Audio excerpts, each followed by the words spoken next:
Hello everyone, this is Dr. Jen again.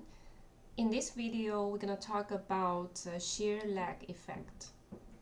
And we have more examples showing how to calculate the shear lag factor U.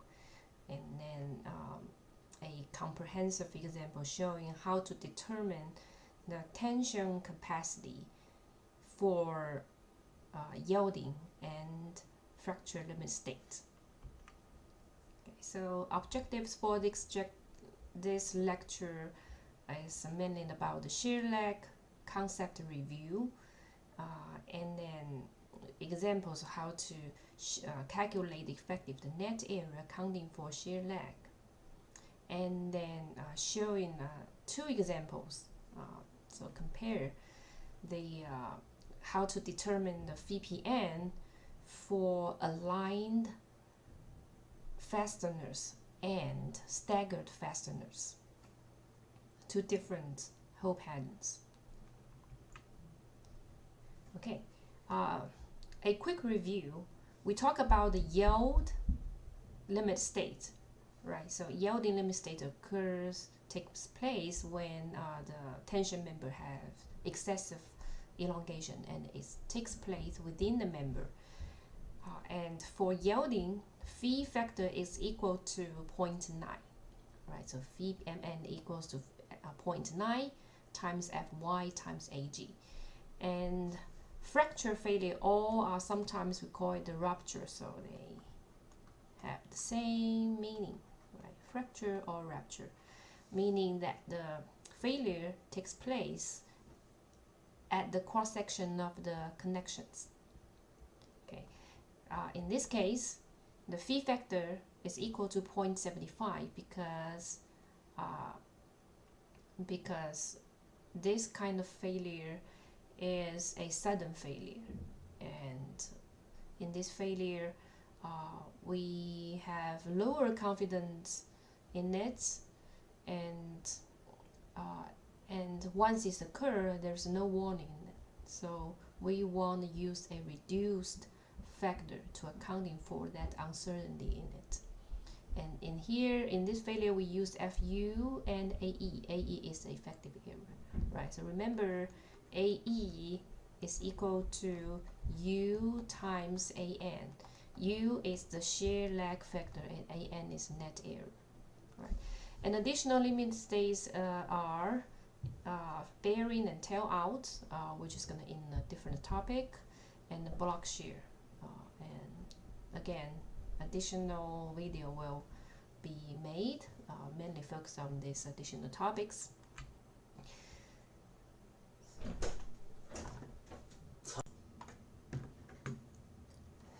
All right. Then the table D3.1 gives us the inspections, the specifications of shear lag factor calculation. Okay, so if you have your manual with you, please pause this video and find this table in your manual. Okay. Alright, since I have a digital access to the digital steel manual, then I can pull it out from my computer very quick. Okay, let's zoom in. Okay, let's zoom in. Okay. Okay, so if you have your desk copy, then turn to page 16.1-30. So part 16 is the specification. Okay, part 16 is the specification, and chapter D. Okay, so if you have this table with you, let's look at it. So there are 8 cases in total. It pretty much covers almost all the cases you will encounter in practice. Okay, so the case 1 is U equals to 1, means there's no shear lag, because in this case all the elements of the members are connected. So that's what we said, that if we have a angle, right, both of the legs are connected, right? So in that case, U is equal to 1. Okay, if so, all the tension members except HSS and the part of the element are connected. Okay, so in this case, this is the most general case. U equals 1 minus x bar over L. So last time we talked about how to calculate x bar. Okay.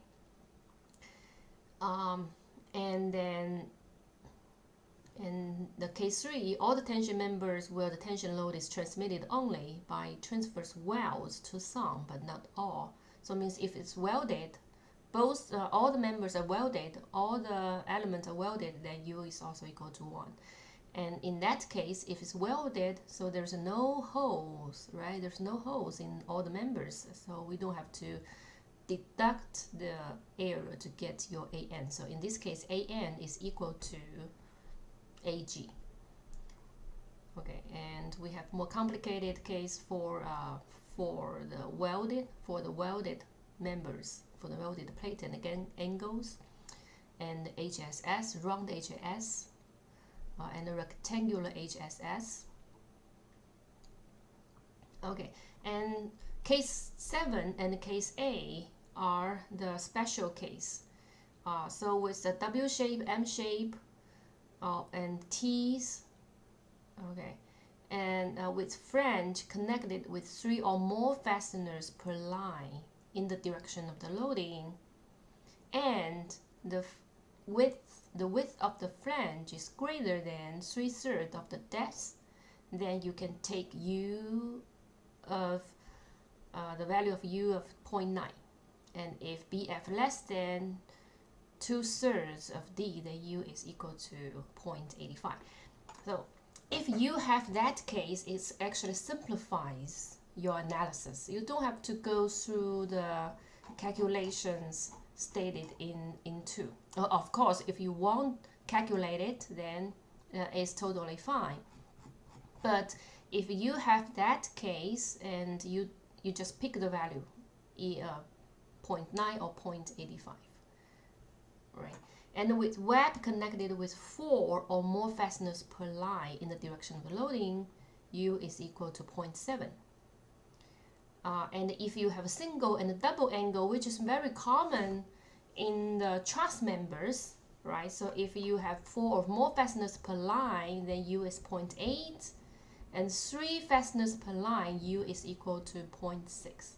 So case 3 and case 8 are the simplified and are the specific, some special cases that simplifies your analysis. All right. Let's go back.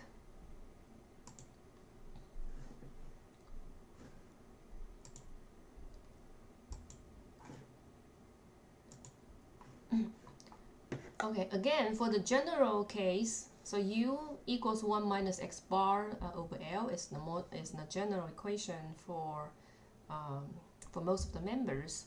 So here on the right shows you some examples of U equals to 1.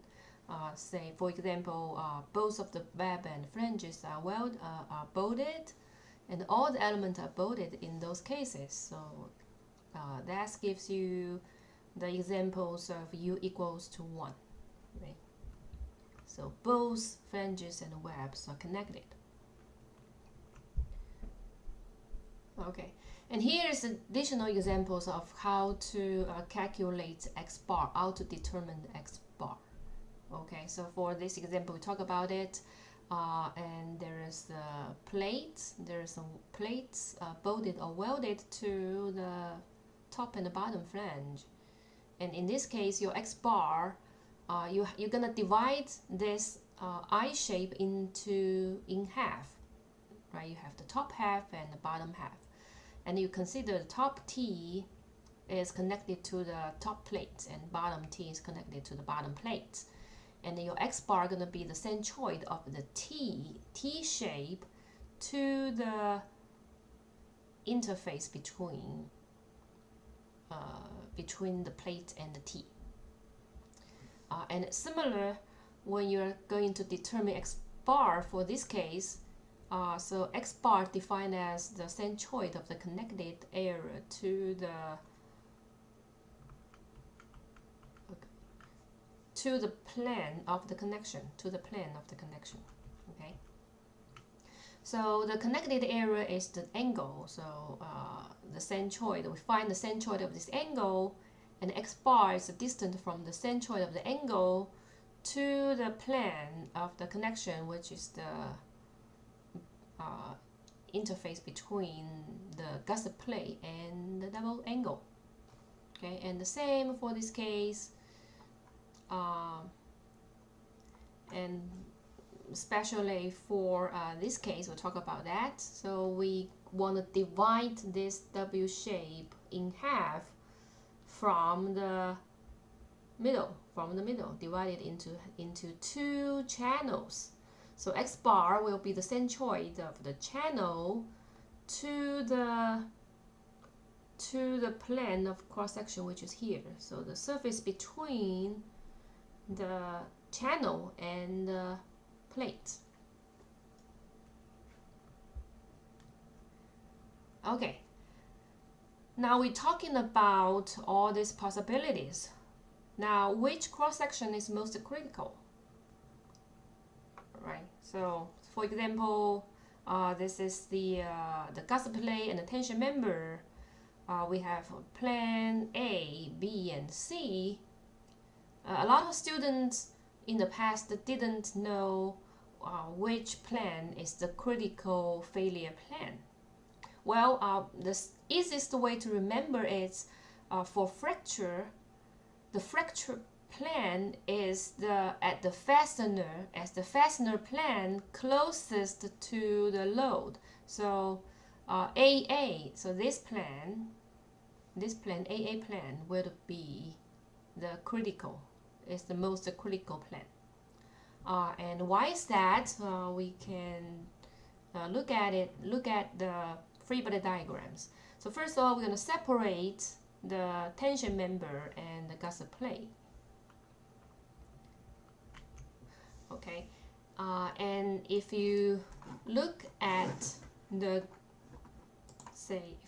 gusset plate, you will see first of all P is applied, then it's resist at the hole, right? So each hole gonna take P over the number of the total holes. So in total there are 6 holes.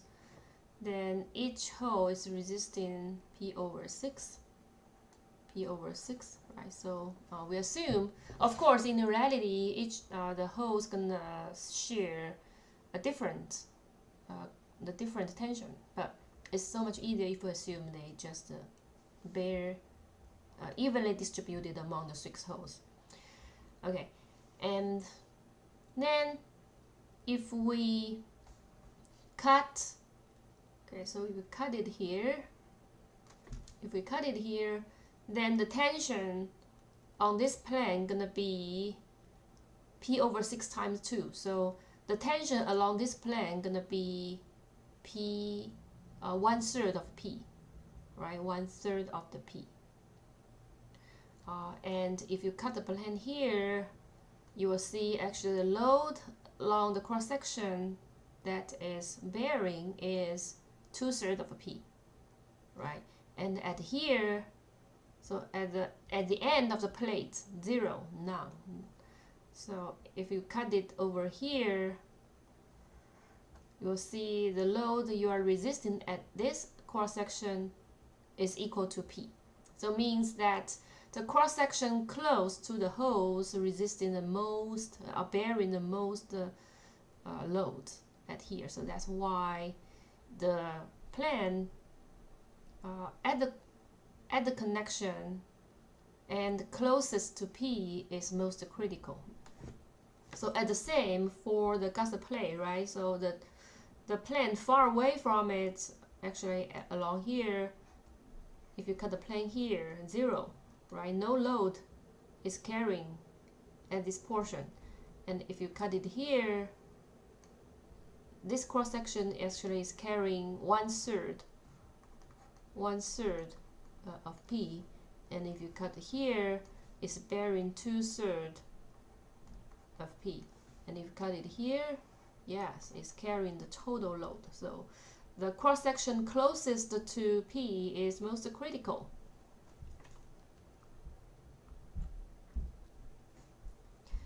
Okay, now let's look at the examples.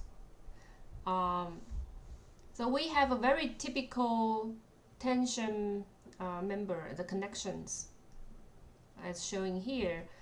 Okay, so the tension member, which is the double angle. If you look at the cross section, so the double angle is bolted on the gusset plate, and the tension member or the double angle is made of A36 steel, and the gusset plate is made of A572 grade 65. Okay, so this is you can see the gusset plate is stronger than the double angle. However, double angle has more cross-sectional area to resist, right? So by inspection, you really can tell. You cannot tell if double angle is more critical or the gusset plate is more critical, right? So I have to go through certain calculations.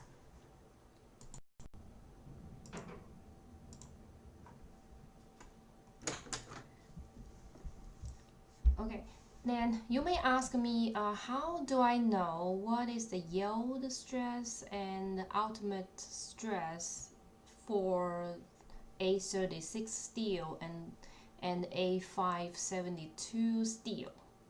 Okay, so I got this question a lot. So I'm gonna show you here. And please turn to page 2-48 in your menu. So that's in part 2-48. Table 2-4 gives you the applicable ASTM specifications for various structural shapes. If I zoom in, let me zoom in. Okay, so in this table, you can find the yield stress and the ultimate tensile stress for all the various ASTM steels. For example, we use A36 a lot, right? So Fy is for A36, 36 KSI, and the typical Fu is 50A. So there's a footnote here, footnote on the facing page B here.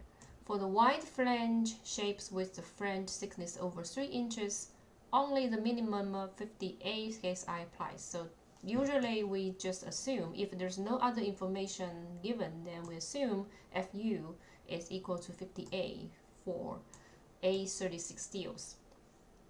And now gusset plate in the problem is made of A572.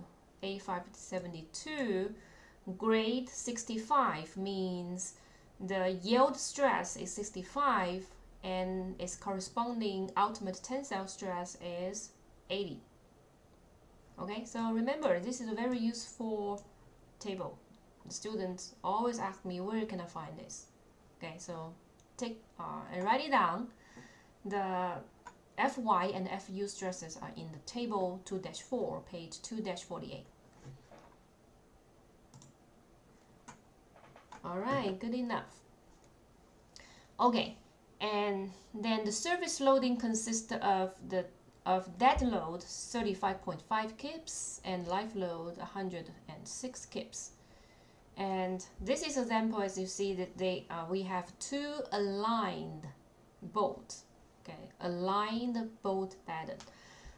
And so far we assume the connection is adequate for limited state of bolt shear, block shear, and the bolt bearing tayout, because we haven't covered those topics yet. So we assume they're good.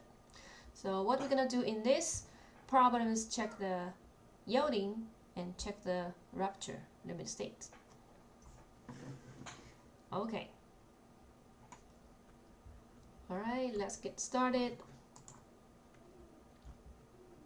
Okay, so determine the yield and tension fracture design of the double angle, and determine the tension yield and tension fracture design of the gusset plate, right? Because by inspection, I don't know which one will be controlling, right? I don't know the failure will take place in double angle or in gusset plate. I don't know. So I have to check both. Okay. And when you check the member fracture, which is the double angle fracture, like I said, the fracture failure plan is always at the connection closest, the connection line closest to the applied load, so which is over here. Okay, and the fracture for the gusset plate. Okay, so you know, as you can see, it's like we are pulling the gusset plate this way, right? We're pulling this way. So actually, you are pulling this way, and this is the free end. So this is the free end of the gusset plate, right? So this portion of gusset plate is not feeling anything. So that means your critical plane for the gusset plate is along here. It's closest to the fixed end, to the end. Okay, so that's different. Keep that in mind. All right.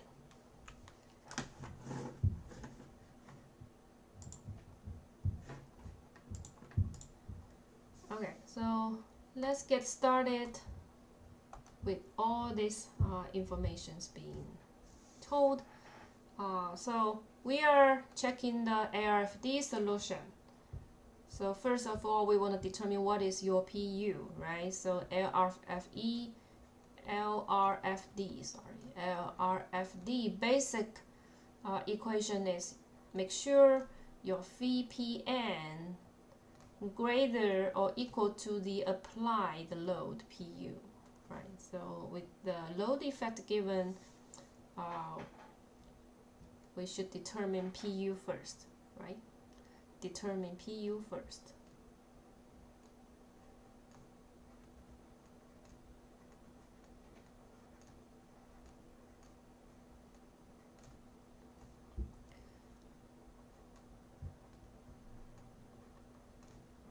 Okay, in here, I'm just gonna check two load combinations, and I'm assuming the other load combination will not control.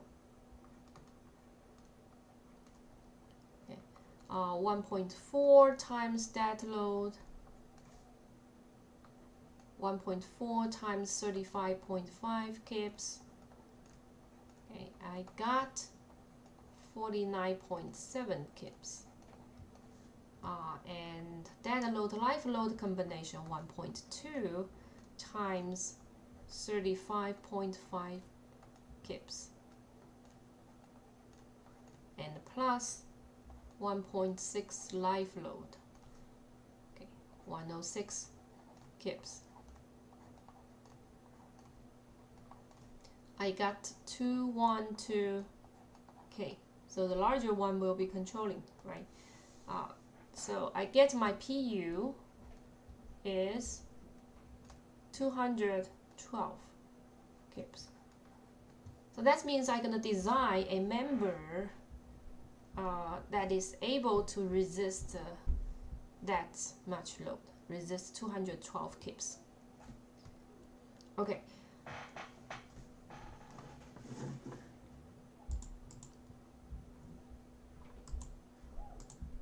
Okay, in here, so first, I want to check the capacity of the tension member.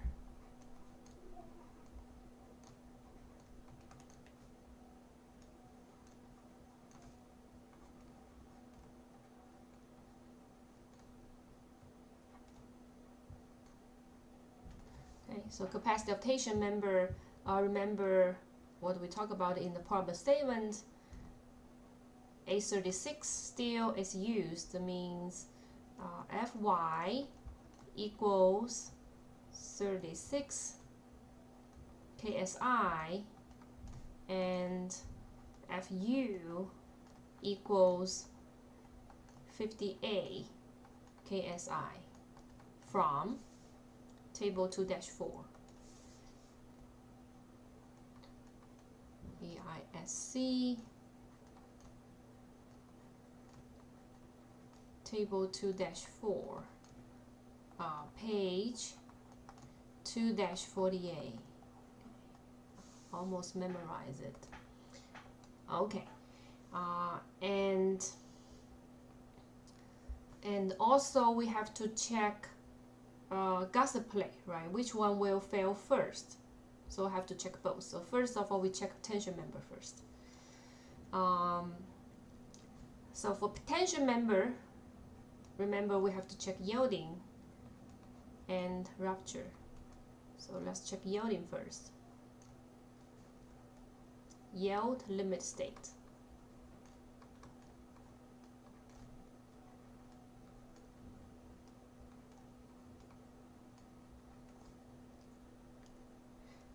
And remember the equation, the basic equation is VPN equals 0.9 Fy times Ag.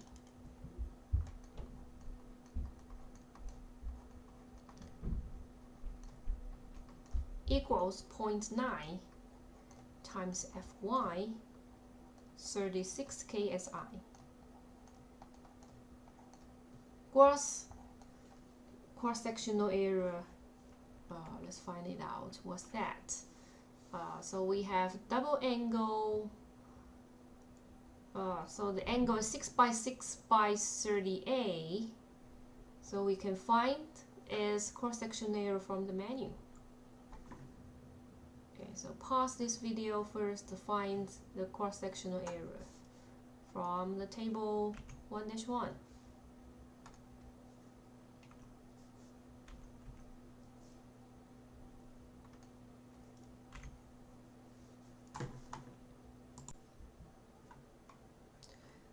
Okay, I found it in the steel menu, so table 1-15, page 1-110. It gives you the information, the properties for the double angles. So we have 6 by 6 by 3/8. So it must be within here. Let's zoom in. Take a look. Okay, we got here 6 by 6 by 3/8. So the cross-sectional area, the gross cross-sectional area is 8.76. All right, we got it.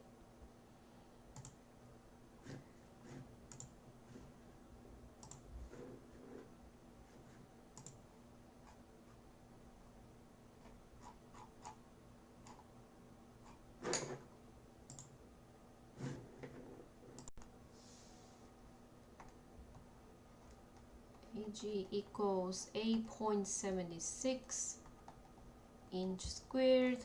I got it from page 1 dash, what the page number? Quite remember. Okay, so page 110, AISC menu.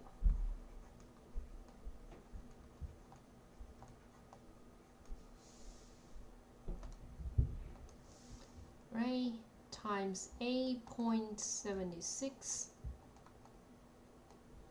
inch square, and I got 284 kips.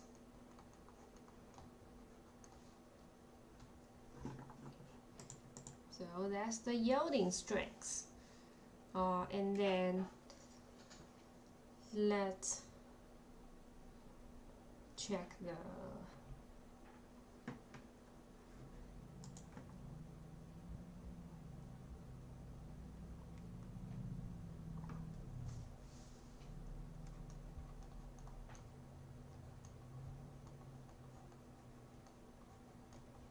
fracture limit state or rupture. Okay, it's the same thing.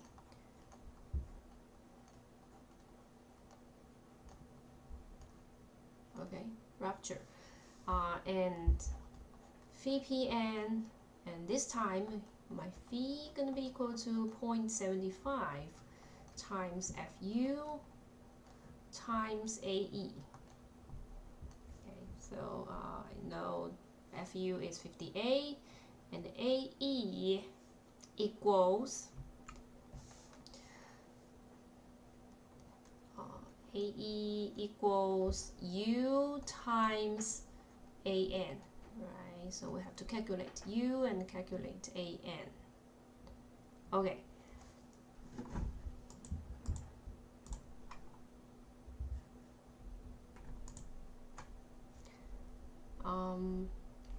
So let's calculate U first. Okay. So there are two ways to find it. So first we just use the general.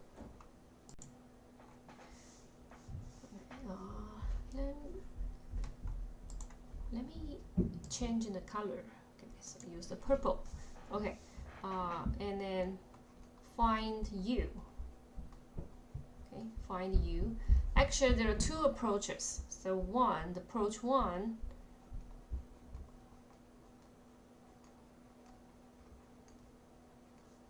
use the general equation in case 2. That's pretty general. So U equals 1 minus x bar over L. Okay, and x bar would be equal to the centroid, distance from the centroid, of the angle to the connecting plane, the connection plane, x bar. Okay, so find x bar, and I need find the location of the centroid from table 1. From table 1.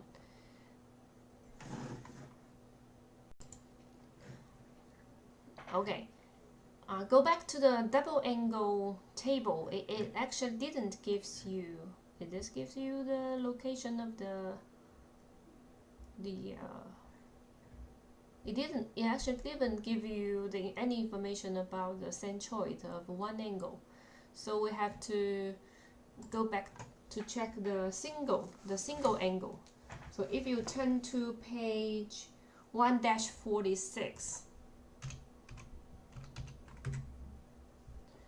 Okay, so 1-46 gives you the properties for the single angle. Right, so the single angle is right here. 6 by, we're looking for 6 by 6 here.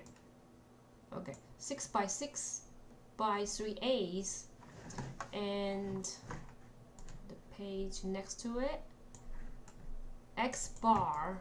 Okay, x bar is the centroid, distance from the centroid to the edge. So x bar equals 1.62. 1.62. There you go. This is what we are looking for. Okay. And from the table page, right here, x bar actually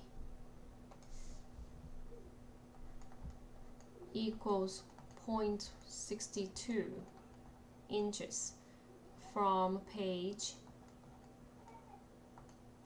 1-48. Okay, you will see that from the menu. Okay, and there we got it. And the total length is equal to so the spacing is 3, right? So from the statement, okay, 3, the spacing is 3 inches. So it means the total length of the connection is 3 times 3, 9 inches. So L is 9. So 1 minus 1.62 over 9 inches. And we got a U factor. I got 0.82. 0.82. Okay, that's method 1.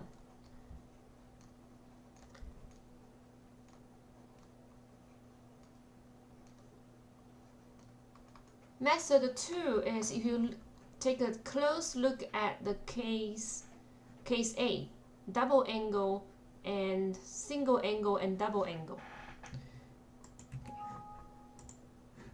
Okay, let's look at go back the menu. Okay, so 16.1-30. Okay, so actually we have a special case A, so we have a double angle, so we are good, and we have 4 fasteners per line in the direction of the loading, so we can directly pick a value of point A for U. A lot easier. Okay, so method 2 is directly use the case A values. Okay, so case A, U can be taken as point A. So they're pretty close. Okay, so you may ask, what on earth? Which one shall I use, since they're slightly different? Well, I would say either one would work. There's no huge difference. So if you use point A, means it's a little bit more conservative, and but if you use point 82, it's still pretty accurate. All right. Okay, and then you find U. Then let's work for AN. Okay, so AN. Recall the equation. So AN equals, since we don't have zigzag, right? So and this one,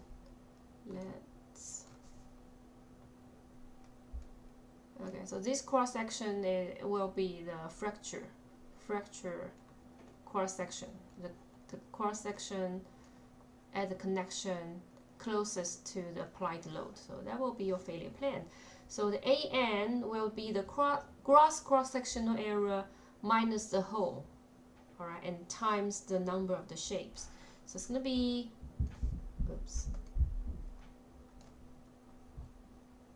okay, AG minus A hole, okay, AG minus A hole, and then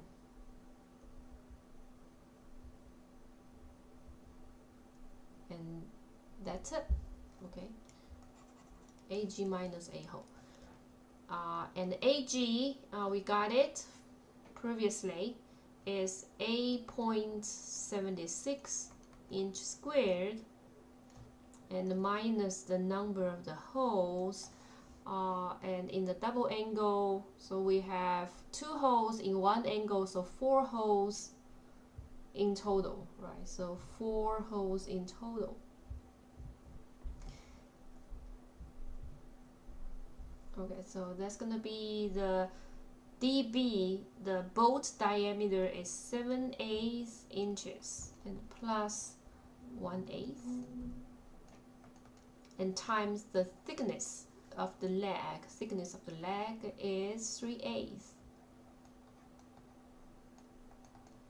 and we have 4 holes, right? 4 holes, not 2 holes. Okay, let me annotate it. That's the bolt diameter, and plus 1/8 you get the bolt hole diameter, and that's the angle thickness.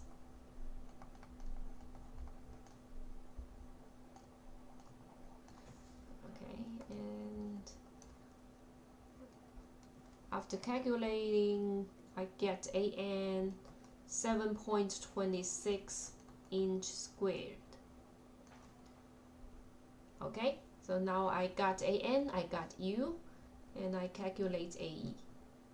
Okay, say let's just use 0.82.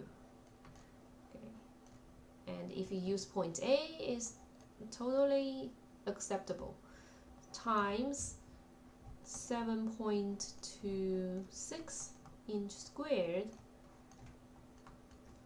equals 5.95 inch squared. and then go ahead, calculate VPN equals 0.75 times FU 58 KSI and times 5.95 inch squared equals 259 kips.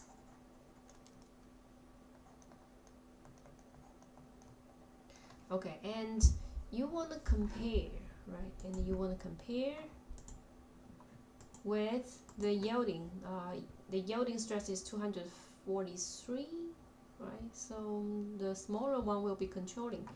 Okay, now, but note that this is not the end of the problem yet.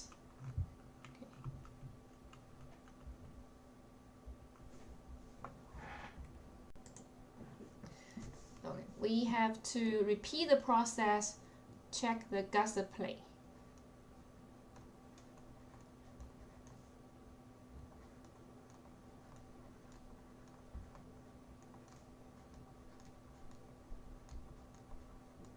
Check gusset plates, and from table 2-4, gusset plate Fy is 65 KSI and Fu equals 80 KSI. Okay, and repeat the process. So it may be not accurate. I draw it like that. So let's just remove the arrow. Okay, remove the arrow. Okay. So as you can see, this is the end, and your member is pulling this way. It's pulling this way. So this side is pulling this way.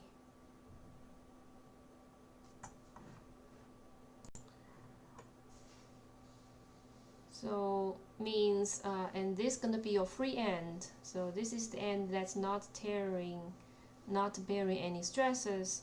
So your fracture plane gonna be here, closest to the end. Okay, and we just repeat the same process. Check the yielding, check the rupture, yield, and VPN equals 0.9 times Fy times Ag, and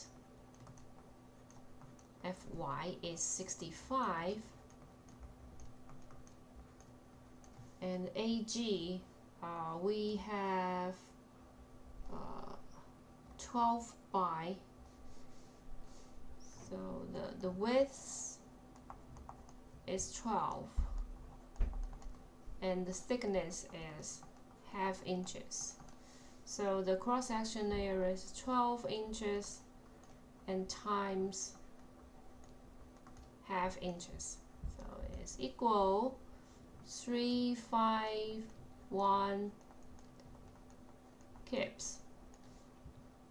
Okay, and the same, check fracture.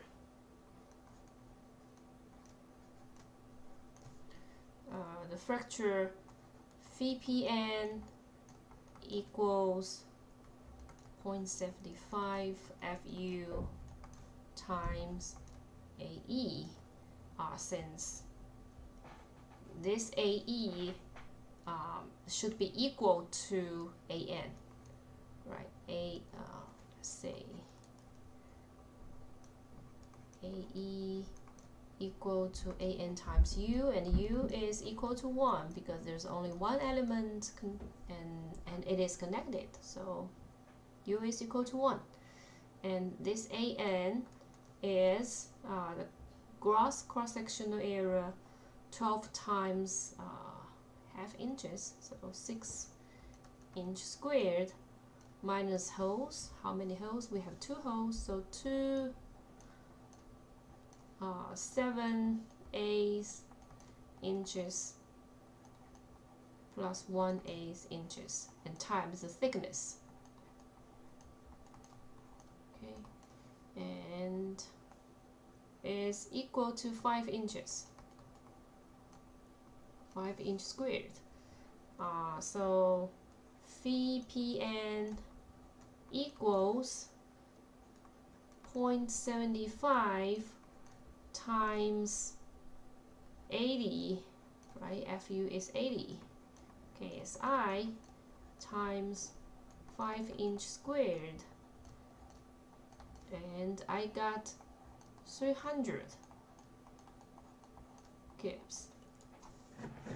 Okay, now you need to summarize it. Okay, so let's summarize it.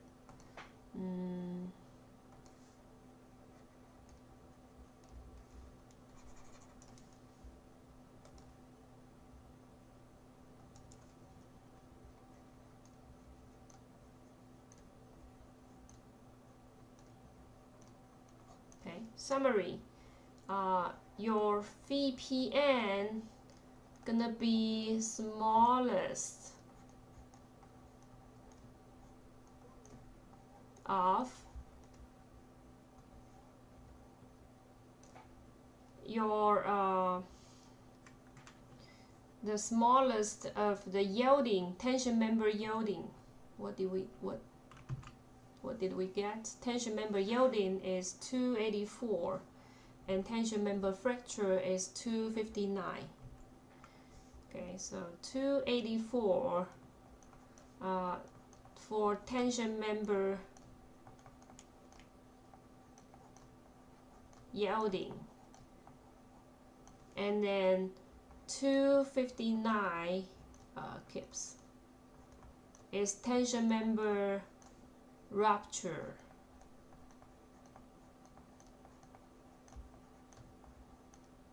And the gusset plate yielding 351. Gusset plate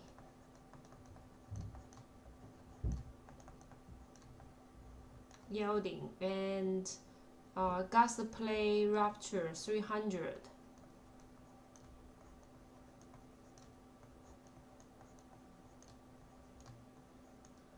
Okay, so see which one is controlling. The smallest one. Okay, so your final VPN equals 259, and we compare PU 212 kips. So we are greater. Our VPN is greater than PU, so we are good.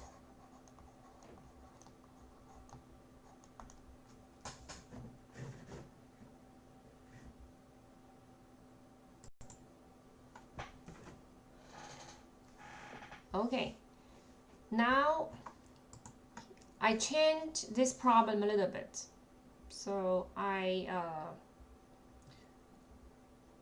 move the bottom line to the right for distance of 1.5 inches. So make it staggered pattern. So make it a staggered pattern by moving the bottom line to the right, a distance of 1.5 inches. Okay, so everything else stays the same, and let's see what's going to happen, and let's see how to determine the strength for the staggered fasteners. So if it's staggered, then we probably have to check which failure path is most critical. So for the tension member, it's possible that it fail along the orange line I show it here, or it could also fail along the zigzag path, the green zigzag path, right? But by inspection, by visual inspection, it's hard to tell. So we have to calculate and determine which one has the smallest AN. And also for the tension member, there are two possible failure paths, right? The blue line, the straight line, or the zigzag yellow line.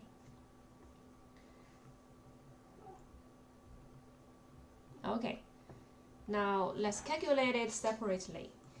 So I divide this page in half. So on my right side, I'm gonna calculate VPN for the tension member, and on my right side, I'm gonna calculate VPN for my gusset plate.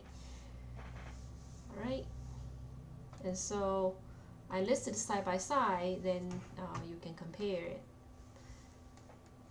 Okay, so as you can see that the yield strength is based off the gross cross-sectional area. So yielding strength actually doesn't change, right? So the yielding strength is going to be the same with the aligned pattern.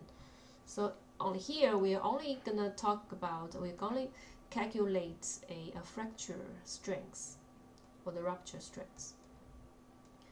Okay, rupture in tension member.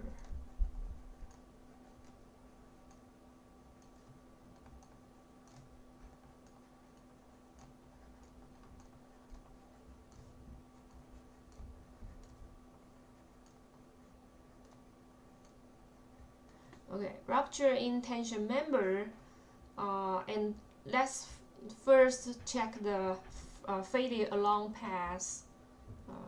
Let's just give it a name.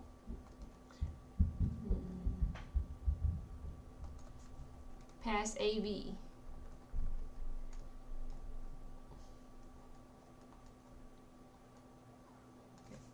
Or it could fail along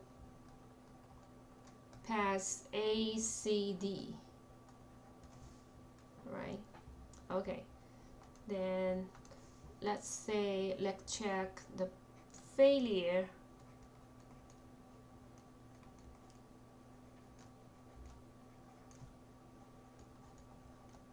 along path AB. Okay, it's not straight line. It's not straight line, so it's a lot easier. So your AN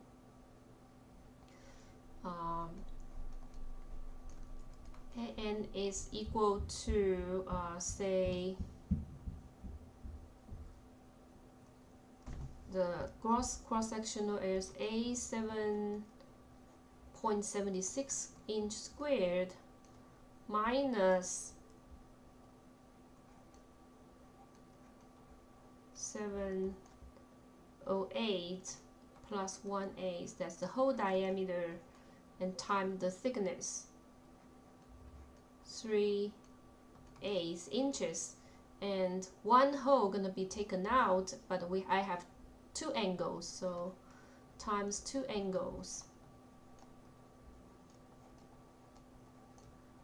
right, times two, and I got 8.01 inch squared. Okay, and let's calculate failure along path ACD.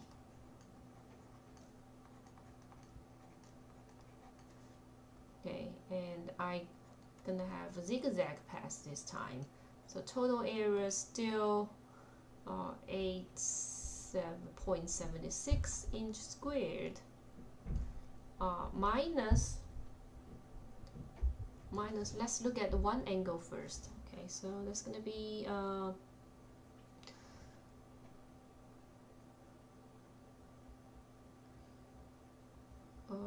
okay, the path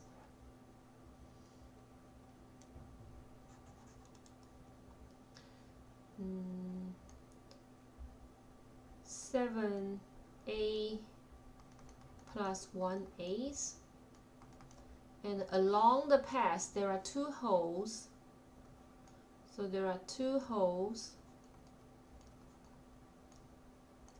and there are two angles in total, so times two angles. Okay, and the plus zigzag, so zigzag is S squared S, so in this case S is the gauge spacing. So gauge spacing is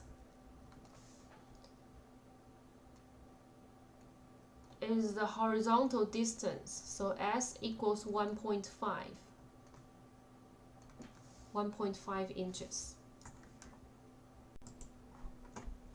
Okay. So this S, okay, so remember in this case S equals 1.5 inches and G equals the transverse, G equals 2.5 inches. Okay, so it equals 1.5 square over 4 times 2.5 and times the thickness. Okay, so 2 angles times 2.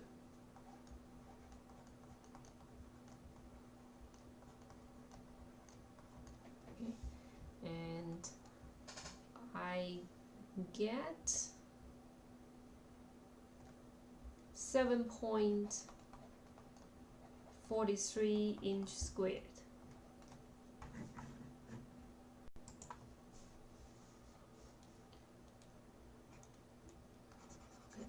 Sorry, here I missed the times, I missed the thickness. So thickness, okay, and then 2 holes,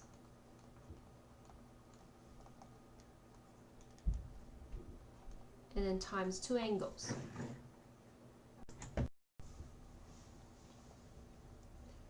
Okay, got 7.43. And we compare the previous one.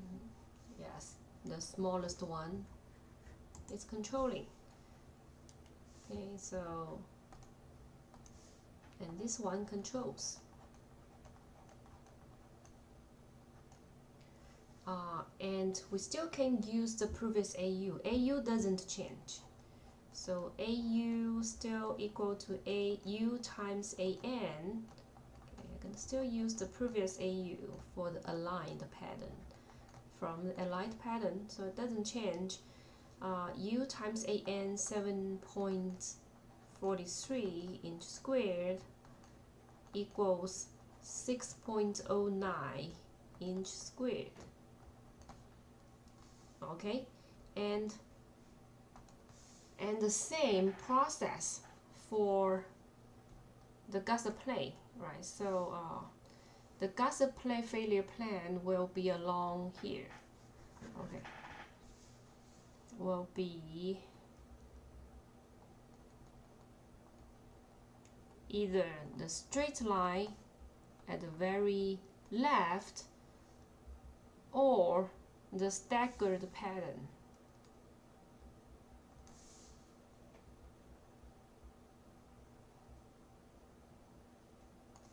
Okay, so still give a name A, B, or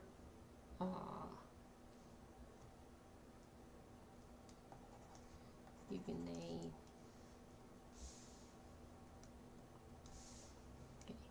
A, B, C, or A, B, D, E. Okay, so how about that? Okay, and let's check the rupture.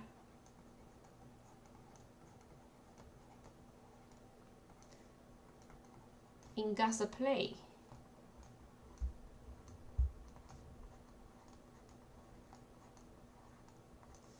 Okay, and the same, check the failure path along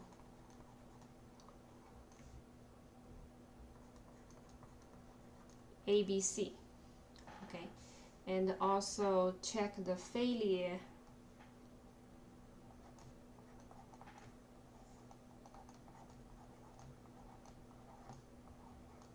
along ABDE.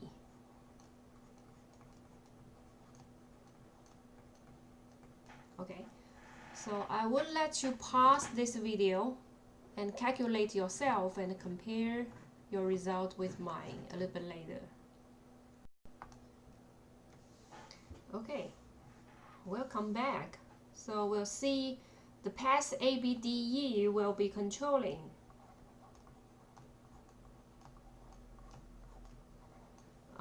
Since in Gusset plane we only have one element, so U is equal to 1, right? And AE is the same as AN, so AE equals to AN.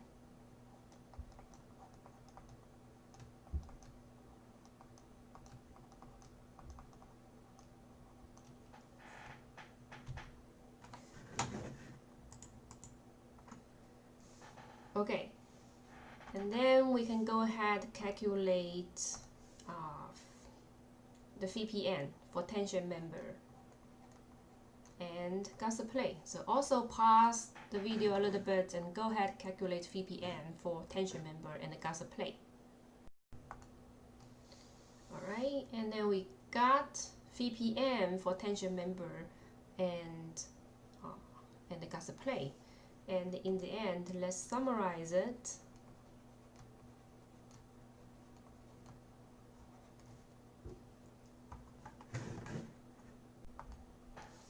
Okay, so in the previous example, we got tension member yielding and Gusset plate yielding, and they don't change for the staggered pattern. So the staggered pattern actually the change of the pattern, the change of the fastener pattern actually don't change the yielding strength, right? Because it's based off the yielding within the members. And let's fill out what we just got for the rupture. We get 265, right? 265 kips for tension member rupture.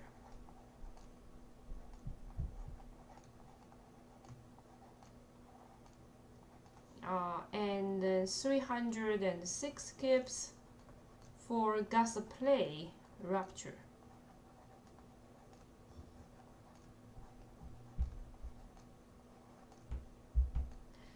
Okay, now see which one is controlling. Still tension member rupture.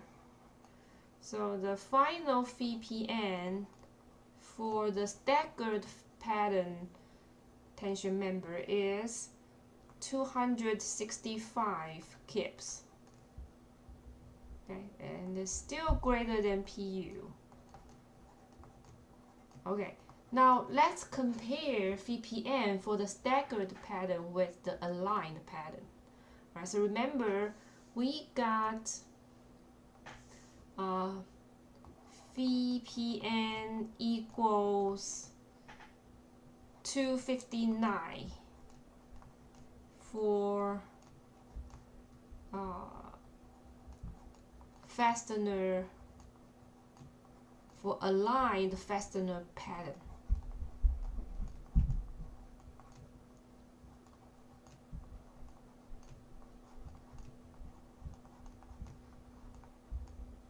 So what could you see here? That means if you align the fastener a little bit, you get increased tension capacity. Alright? So we have increased capacity.